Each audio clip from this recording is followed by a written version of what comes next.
여호와 하나님이여 원하건대 주는 내 아버지 다윗에게 허락하신 것을 이제 굳게 하옵소서. 주께서 나를 땅의 티끌같이 많은 백성의 왕으로 삼으셨사오니 주는 이제 내게 지혜와 지식을 주사 이 백성 앞에서 출입하게 하옵소서. 이렇게 많은 주의 백성을 누가 능히 재판하리까 하니 하나님이 솔로몬에게 이르시되 이런 마음이 내게 있어서 부나 재물이나 영광이나 원수의 생명거라기를 구하지 아니하며 장수도 구하지 아니하고 오직 내가 내게 다스리게 한 내 백성을 재판하기 위하여 지혜와 지식을 구하였으니 그러므로 내가 내게 지혜와 지식을 주고 부와 재물과 영광도 주리니 내 전의 왕들도 이런 일이 없었거니와 내 후에도 이런 일이 없으리라 하시니라. 아멘. 기도하시겠습니다. 아버지 하나님 감사하고 감사하며 감사합니다. 오전 시간에 이어서 오후 시간에도 아버지 하나님의 말씀을 들을 수 있는 귀하고 이 시간을 허락하여 주시기 너무나 감사합니다. 아버지 하나님 말씀을 떠나지 않는 저희들이 되게 하여 주시옵소서. 항상 말씀과 기도 곁에 있게 하여 주시옵소서. 그러므로 저희들의 길이 저로나 치우치지 아니하고 언제나 성령 하나님께서 인도하시는 귀하고 복된 길을 걷게 하여 주시옵소서. 그럴 때 하나님의 온전한 기쁨이 될 줄로 믿습니다. 이 세상을 살아갈 때 저희들의 기쁨을 추구하는 것이 아니라 하나님의 기쁨을 추구하는 귀하고 복된 인생들이 다 되게 하여 주시옵소서. 부족한 종의 말씀 들고 섰습니다. 인간의 모습 십자가 밑에만 주시고 오직 아버지 하나님의 크신 영광만이 밝히 드러나는 귀하고 복된 시간 되게 하여 주시옵소서. 주실 줄로 믿사오며 감사하며 예수님의 이름으로 기도하옵나이다. 아멘. 이 시간에는 역대하 1장 7절 이하의 말씀을 가지고 지혜와 지식을 유사하라는 제목으로 잠시 말씀을 증거하도록 하겠습니다. 오전 시간에 우리는 다윗 언약에 대해서 살펴봤는데요. 다윗 언약의 핵심은 세 가지였습니다. 오전 시간에 제가 칠판에 적어놨죠. 다윗 언약은 첫 번째, 다윗을 이스라엘의 주권자로 세워주시겠다라는 거예요. 참 놀랍죠? 다윗이 아직 성전 건축할 마음만 품었지 건축 헌금을 아직 한 푼도 드리지 않은 상태였어요. 근데 하나님께서는 그 마음을, 그 중심을 너무 기특하게 보사 다윗 언약을 주셨는데 첫 번째가 이스라엘의 주권자로 삼아주시겠다는 거예요. 그리고 두 번째가 비록 너는 하지만 내 씨를 통해서 내 아들을 통해서 성전을 건축하게 할 것이다. 그리고 내 가문을 내 후손들의 그 왕이 갖다가 견고하게 해 주실 것이다 라는 것이 다윗 언약의 핵심이었습니다. 그리고 이 다윗 언약은 궁극적으로 예수 그리스도를 통해서 다윗의 후손으로 오신 예수 그리스도를 통해서 성취가 되었습니다. 자, 그럼 보세요. 솔로몬은요 하나님께 1000번제를 드렸어요. 왕이 된 후에. 그래서 하나님께서 무엇을 주고 하시니까 첫 번째가 하나님께 감사한 거였어요. 하나님, 정말 저희 아버지를, 목동이었던 아버지를 이스라엘의 왕, 주권자로 삼아주신 것에 대해서 감사합니다.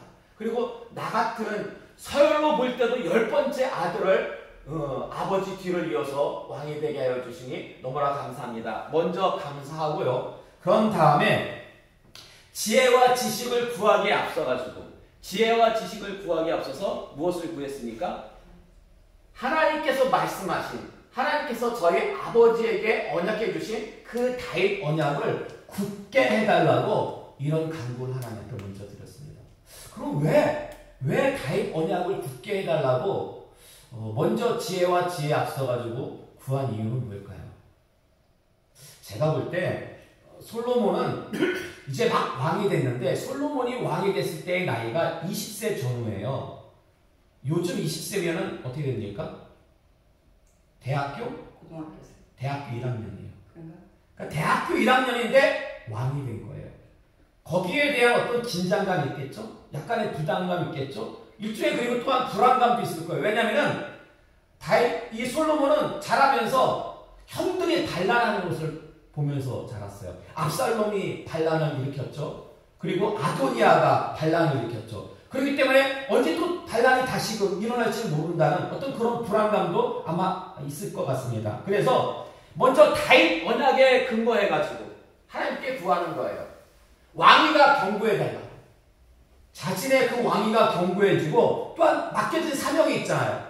그 성전 건축의 사명을 온전히 감당하고자 이런 간구를 했던 것이 아닐까라는 생각이 들었습니다. 그리고 여러분, 솔로몬이 다윗 언약을 굳게 해달라고 간구하고 이제 드디어 본격적으로 함께 구한 것이 지혜와 지식이었는데요. 솔로몬이 지혜와 지식을 구한 이유도 뭡니까? 자기 자신을 위해서 구한 게 아니었어요. 하나님께서 저에게 맡겨주신 그 백성들을 잘 재판할 수 있게 해달라고, 잘 치료할 수 있게 해달라고 하나님께 지혜와 지식을 구했다는 것입니다. 따라서 솔로몬이 왕이 되었을 때 솔로몬의 관심은 오직 어디에 있었냐면 백성들에게 있었어요. 백성들을 잘 다스리, 어떻게 하면 이 백성들을 갖다가 잘 다스릴 수가 있을까? 그런데 여러분, 열왕기상 3장 9절에서 10절의 말씀 볼까요? 열왕기상 3장 9절에서 10절의 말씀 주보 뒷면을 보시기 바랍니다. 오늘 함께 공부하겠습니다. 시작. 누가 주의 이 많은 백성을 재판할 수 있어오이까? 듣는 마음을 종이게 해주사 주의 백성을 재판하여 선악을 분별하게 하옵소서. 솔로몬이 이것을 구하매 그 말씀이 주의 마음에 든지라. 아멘. 자, 이게요, 이 병행구절에 있는 말씀인데 솔로몬이 구한 게 뭐냐면 듣는 마음과 선악을 분별하는 능력을 달라고 하나님께 구했어요. 보통 우리가 여기 있기로는 지혜와 지식을 달라고 그렇게 구했잖아요. 근데 여기 열왕기상의 말씀 보니까 듣는 마음과 선악을 분별하는 능력. 자, 그럼 먼저 듣는 마음이라는 것은 누구의 말을 듣는다는 걸까요? 듣는 마음. 솔로몬이 백성들을 잘 다스리기 위해서 하나님께 구한 것이 듣는 마음과 선악을 분별하는 능력인데, 그럼 여기서 듣는 마음이라는 것은 누구의 말을 잘 듣는 마음을 뜻하는 걸까요? 그렇죠? 백성이라고 생각하기 쉽죠. 근데요, 원어적으로 볼 때 여기서 듣는 마음은 순종하는 마음, 복종하는 마음으로도 해석이 가능합니다. 그러므로 이거는요, 왕이 백성들한테 복종할 이유는 없잖아요. 여기서 듣는 마음은 백성들의 말을 잘 듣는 그런 마음이 아니고 누구의 말씀? 하나님의 말씀. 하나님의 말씀을 듣는 마음을 뜻합니다. 이렇게 하나님의 말씀을 듣는 마음이 있을 때에 무엇이 생기냐면 선악을 분별하는 능력이 생긴다라는 것입니다. 자, 그러므로 말씀을 좀 정리하면요, 듣는 마음이라는 것은 무엇을 듣는 마음? 무엇을 듣는? 하나님 말씀이죠. 하나님 말씀. 이게 곧 뭐냐? 이게 곧 지식이에요. 지식. 하나님의 말씀. 하나님의 말씀이 지식입니다. 예. 하나님 말씀. 그러니까 우리가 솔로몬이 과연 구한 그 지혜와 지식이 무엇일까? 잘못 생각하면요, 어떤 세상적인 지혜와 지식으로 그것을 기준 삼을 수가 있는데 그렇지가 않아요. 솔로몬이 구한 지혜와 지식, 먼저 그 지식은요, 하나님의 말씀을 뜻합니다. 하나님의 말씀. 자, 그리고 이 말씀 가지고, 듣는 마음 가지고 선악을 분별하는 능력을 달라고 했거든요. 이 지식을 토대로 해서 선악을 분별하여 하나님 말씀에 순종하는 것. 예. 선악을 갖다가 분별하는 능력. 이것이 뭐냐면요, 바로 하나님께 순종하는 거예요. 이것이 뭐냐? 이것이 바로 지혜입니다. 이것이 바로 지혜예요. 예. 그래서 지식과 지혜는 동전의 양면과도 같은 거예요. 여러분, 솔로몬이 구한 지혜와 지식은요, 결국 하나님의 말씀을 구한 거고, 내가 더욱더 하나님의 말씀을 깊이 있게 알기를 원한다는 거예요. 하나님의 자기 계시는 이 말씀을 통해서 나타나요. 그래서 어떻게 하면 우리가 하나님을 더 많이 알 수 있을까? 그거는 말씀에 대한 깊이를 알면 알수록 하나님을 더 많이 알게 되는 거예요. 듣는 마음을 통해서, 하나님 말씀을 듣는 마음을 통해서 하나님을 더욱더 깊이 있게 알게 되고, 거기서 그치면 안 돼요. 그럼 아는 걸로 그치면 안 돼요. 알면 어떻게 됩니까? 알면 행해야죠. 순종해야죠. 그게 순종해가지고 삶으로 드러나는 거. 그게 바로 뭐예요? 그게 바로 지혜라는 겁니다. 지혜라는 것입니다. 예. 열왕기상 4장 29절의 말씀 볼까요? 열왕기상 4장 29절의 말씀 함께 공부하겠습니다. 시작. 하나님이 솔로몬에게 지혜와 총명을 심히 많이 주시고 또 넓은 마음을 주시되 바닷가의 모래같이 하시니. 아멘. 여기 보니까 여기서는 하나님이 솔로몬에게 어떤 마음을 주셨다고 성경이 증거하고 있습니까? 넓은 마음을 주셨대요. 넓은 마음. 아니 그러면 앞에서는 듣는 마음이었는데 왜 여기서는 넓은 마음이라는 걸까요? 네. 이게 같은 마음일까요? 다른 마음일까요? 제가 볼 때는 이거는요 좀 약간 좀 다른 마음이에요. 듣는 마음과 이 넓은 마음은 듣는 마음의 결과로 주어진 것 같습니다. 듣는 마음의 결과로 주어진 게 넓은 마음이에요. 제가 볼 때. 이게 무슨 말씀이냐면, 이 하나님에 대한 지식과 지혜가 많아진다라는 것은요, 하나님을 깊이 한다는 거잖아요. 하나님에 대한 어떤 깊이가 많아진다는 것은 하나님에 대한 이해심이 많아진다는 거예요. 지혜가, 지식이 적을 때에는 이만큼밖에 하나님을 갖다가 몰랐어요. 근데 지혜와 지식이 많아지니까 그만큼 하나님을 알게 됐다는 거죠. 그래서 더 많은 순종을 할 수가 있었는데 이것이 바로 더 넓어진 마음. 더 넓어진 마음. 그래서 더 많은 순종을 할 수가 있었는데 궁극적으로 하나님께서 원하시는 것. 이 성경에서 오전 시간에도 말씀을 드렸지만 성경에서 하나님께서 원하시는 마음은 어떤 마음이다? 사랑하는 마음. 율법의 613가지의 첫 번째 계명이 마음과 목숨과 뜻을 다해서 하나님을 사랑하고, 두 번째 계명이 뭐예요?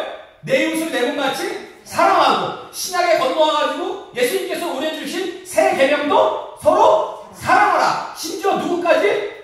원수까지. 하나님의 뜻은요 사랑하는 마음이에요. 그러니까 하나님에 대한 지혜와 지식이 많으면 많을수록, 하나님에 대한 이해심이 많을수록 순종의 깊이가 깊어질수록 누구까지도 사랑할 수가 있습니까?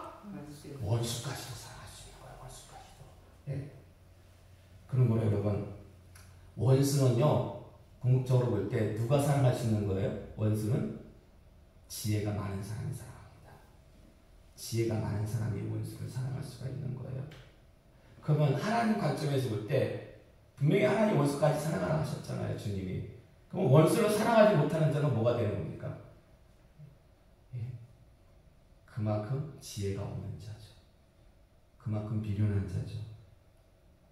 여러분, 하나님이 언제 우리를 사랑했다고 성경이 증거하고 있습니까?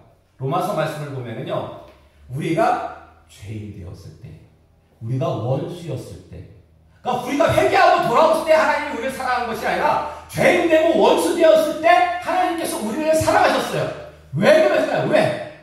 왜 우리가 죄인 되고 원수였을 때 하나님께서 우리를 사랑하셨을까요? 제가 처음 말씀드렸잖아요. 원수는 누가 사랑할 수 있다고요? 마음이 넓은 사람. 그 마음이 넓은 사람이 결국 지혜로운 사람이잖아요. 지혜로운 사람. 근데 하나님은 누구세요? 지혜와 연결해서 볼 때 지혜의 근원이 누구예요? 지혜의 근원이 하나님이잖아요. 지혜의 근원이 하나님. 예? 그렇기 때문에 하나님은 원수된 우리를 사랑하지 않을 수가 없었어요.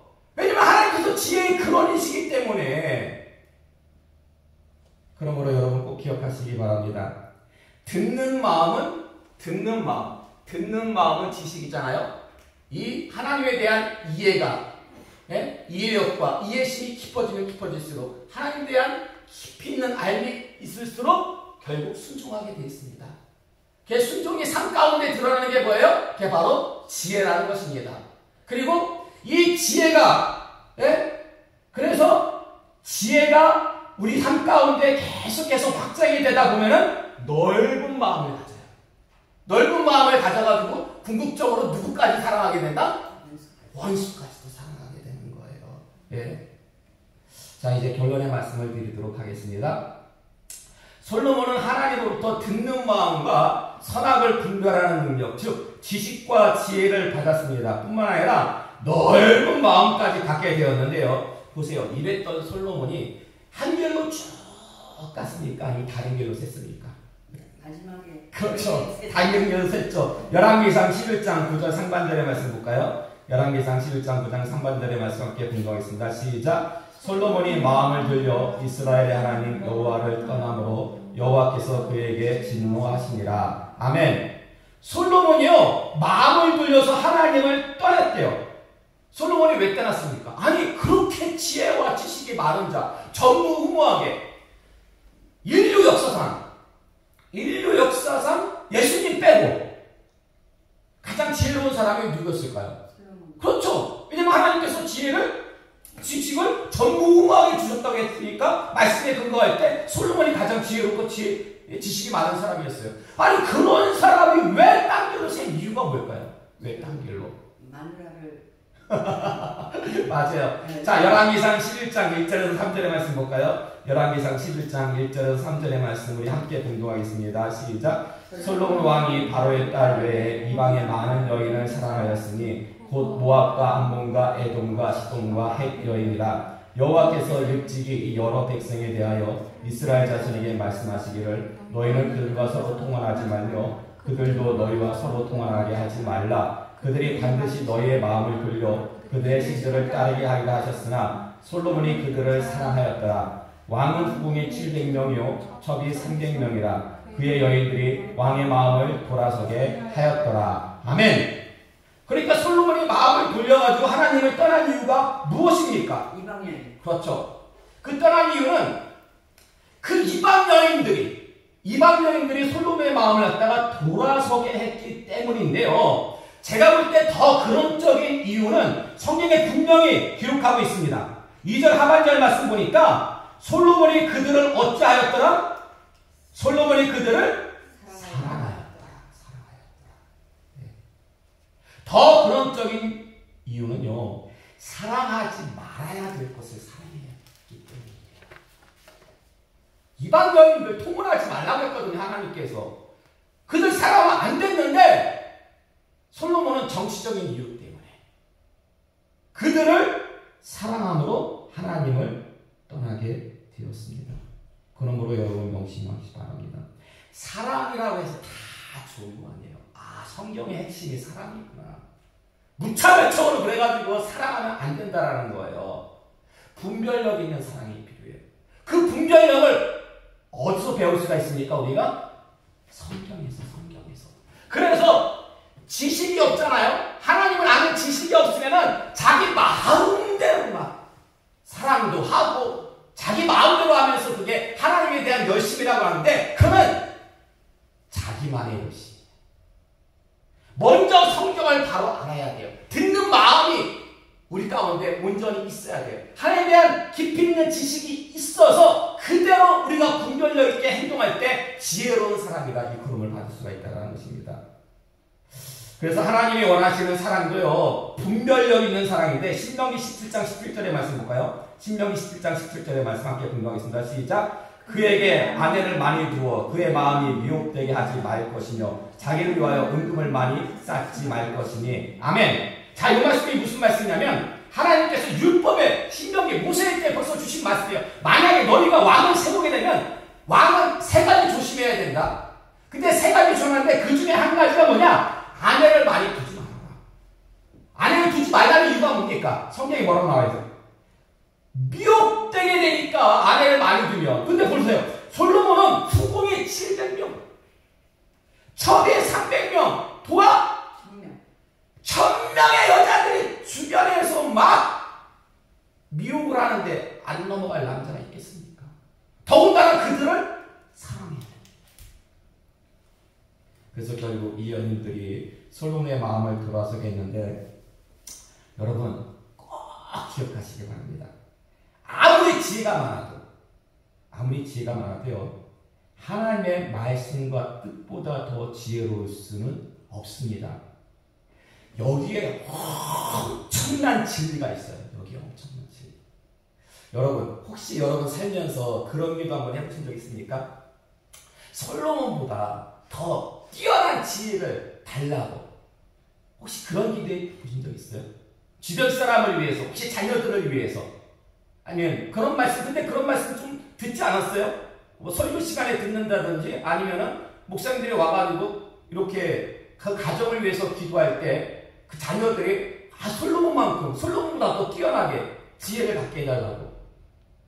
근데 그러면 여러분 반대로 여러분 너무 지혜가 좀 부족해가지고 나 좀 더 똑똑했으면 좋았을 텐데 하면서 좀 이런 생각은 가져보신 적 없습니까? 내가 좀 더 지혜로웠으면. 그런 생각들은 좀 있죠. 예. 그럼 왜 하나님 불공평하게 솔로몬한테는 그렇게 큰 지혜를, 엄청난 지혜를 주시고 왜 나한테는 조금만 더 똑똑하게 좀 더 나은 지혜를 주시지 왜 나는 이렇게 부족한 지혜를 갖다가 부족하게 주셨을까? 참 그것 때문에 약간 속상하고 아쉬웠던 적이 있을지 모르지만 여러분 전혀 그렇지가 않습니다. 전혀 그렇지가 않아요. 예. 비록 우리한테 솔로몬과 같은 지혜가 없어도요, 우리에게 무엇이 있다? 하나님 말씀이 있어요. 하나님 말씀이 있어요. 솔로몬이 그렇게 많은 지혜를 가졌음에도 불구하고 그가 다른 길로 갈 수 없었던 것은요, 하나님 말씀대로 순종하지 못했기 때문에 그런 거예요. 솔로몬 100명, 1000명, 10,000명이 다 붙는다 하더라도 하나님 말씀, 지혜의 근원인 하나님 말씀보다 더 지혜로울 수는 없어요. 근데 우리는 그 말씀이 우리에게 있어요. 그리고 오히려 우리가 그 말씀을 전적으로 의지하는 것은 우리 스스로를 지혜롭다 여기지 않기 때문입니다. 만약 여러분이 정말 IQ가 300 이상이고 솔로몬만큼 똑똑하고 지혜로웠으면 아마 이 자리에 없었을 수도 있어요. 신앙생활 안 했을 수도 있습니다. 지금 딴 길로 갈 수도 있었을 거예요. 그러나 내가 부족하다고 여겼으니까, 내가 부족하다니까 하나님의 말씀은 완전히 지혜롭잖아요. 그러면 내가 부족하면 잡을 수밖에 없잖아요. 하나님 말씀을 잡을 수 없잖아요. 그리고 내가 잘 모르는 건 기도할 수밖에 없잖아요. 간구할 수밖에, 내 능력이 밖에 안 되는데 솔로몬은 엄청나게 많은 지혜와 엄청나게 많은 능력을 가졌어요. 예. 그럼에도 불구하고 불순종했잖아요. 근데 나는 그런 지혜도 없고 그런 능력도 없기 때문에 내가 할 수 있는 거라고는 말씀을 붙잡고 기도할 수밖에 없다라는 거예요. 여러분 이게 얼마나 큰 축복입니까? 오히려 주지 않으면 축복이 우리에게 있다라는 거예요. 왜 하나님께서 솔로몬에게 그런 전무후무한 축복을 주셨을까? 이런 생각 안 해보셨어요? 결국은요, 솔로몬을 통해서 우리에게 깨닫게 해주시기 위함이었다라는 거예요. 아쉬워하지 말아라. 부족해하지 마라. 주님이 있다. 내가 있다. 나를 붙잡아라. 듣는 마음을 가지고 노력해라. 말씀대로 살려고 노력해라. 말씀대로 우리가 살려고 노력하고 나아갈 때에 그때 하나님께서 함께 하신다면, 하나님이 함께 하신다면 그런 불순종한 솔로몬보다 훨씬 더 위대한 그런 사명이요, 사역을 감당할 수가 있다는 것입니다. 사실 지혜의 유무보다, 지혜가 있고 없음보다 더 중요한 것은 지혜롭게 사는가 아니면 지혜롭게 살지 못하는 겁니다. 솔로몬은 그 많은 지혜를 가지고 그 많은 능력을 가지고 끝에는 지혜롭게 걷지 못했어요. 지혜롭게 살지 못했습니다.